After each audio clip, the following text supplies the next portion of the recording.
Pepay, sabi ni Ate Bebeth, umiiyak ka raw. Inay, si Feli, nasan siya?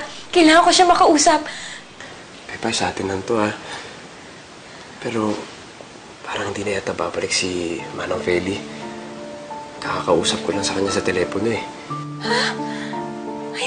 Hindi pwede. Kailangan ko siya makausap. Kailangan ko siyang makita. Bakit, Pepay? May problema ba? Inoy, si Feli at si Mama, iisa. Ha? Inoy, nasan si Mama? Kailangan ko siya makita. Paalis na siya ngayon, eh. Ha? Saan siya pupunta? Nasa stasyon na raw siya ng tren. Papunta siyang Naga. Saan yung istasyon ng tren? Puntahan natin siya. Kailangan ko siya makita. Sige, baka mahabol pa natin siya.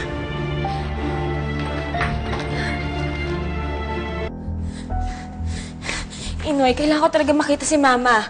Paano kung nakaalis na siya? Paano kung hindi na kayo magkita ulit? Sige, gagawa ko ng paraan. Itatakas kita. Tara. Inoy, saan ba talaga kayo pupunta? Tsaka, ano ba meron doon sa istasyon ng tren? May hahabulin po kaming taong paalis na. Kaibigan ni Pepay. Baka kung anong mangyayari sa'yo pag nagpunta ka sa maraming tao. Baka mabigla ka o matroma ka ulit. Nato, hindi ho. Sinisigurado ko yan sa inyo. Kailangan ko lang po talaga makita yung taong yun. Mahalaga po siya sa akin. Sige.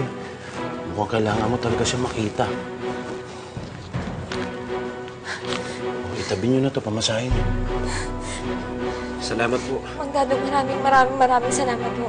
Hindi niyo alam kung gaano to kahalaga sa akin. Inoy, tara na.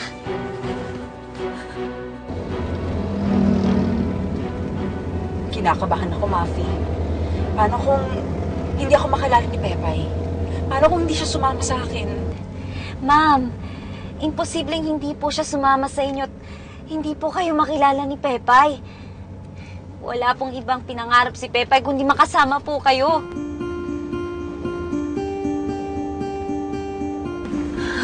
Kuya, wala po bang ibibilis to? Kasi nagmamadali po talaga kami. Inoy, baka hindi ko na maabutan si Mama. Magtiwala ka lang, Pepay. Magkikita din kayo.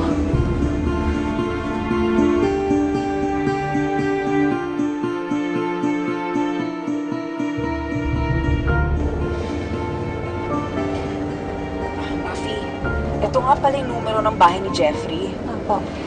Ikaw na lang ang tumawag, ha? Hindi nila alam na umalis ako, eh. Sige po. Ito po. Hello po? Hello? Magandang hapon po. Si Pepay po. Sino po to? Wala po siya, umalis po eh. Kaibigan po ako ni Pepay. Saan po kaya sila pumunta? May kasama po ba siya?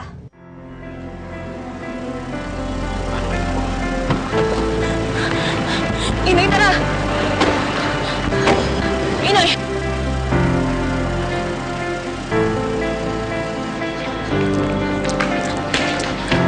Miss, nakaalis na ba yung pupunta sa Naga? Paalis na po, baka hindi niyo maabutan. Ngayon na po, aalis na. Sige, salamat. Inoy! Ikaw ba yung pupuntahan nila dun sa train station? Kasama pa nga niya si Inoy eh. Nagmamadali pa nga sila eh. Okay po. Salamat po. Sige po. Ma'am, papunta na daw po sila sa PNR kasama si Inoy. Mukhang kayo po ang pupuntahan nila doon. At mukhang alam na po ni Princess na kayo po ang mama niya. Manong, balik tayo doon. Bilis.